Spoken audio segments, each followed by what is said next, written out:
लक्ष एकाग्र करणे हे किती महत्वाचं आहे हे तुम्हाला सांगायला हवं का? लक्ष ठेवणे, लक्षात ठेवणे, लक्ष देऊन ऐकणे, लक्ष देऊन पाहणे, या सगळ्या गोष्टीवरती सतत सतत लक्ष दिलं जातं.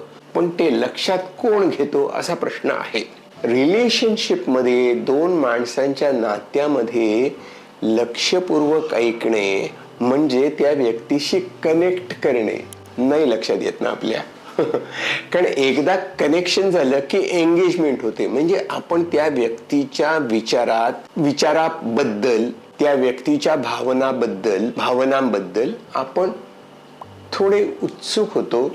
आपल्याला कुतूहल वाटलं, आपल्याला जिज्ञासा वाटते आणि आपल्याला अधिक जाणून घेण्याची इच्छा होते. म्हणजे आपण एंगेज्ड राहतो. आणि एंगेज राहिलं की आपलं नातं अधिक दृढ होतं.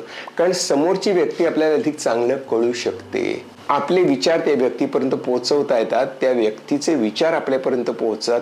त्या व्यक्तीला काय बरं वाटत असेल आणि त्या व्यक्तीची ऍक्शन अशीच का होते याविषयी आपल्याला अधिक माहिती कळू शकते. केव्हा? जेव्हा आपण लक्ष देतो तेव्हा.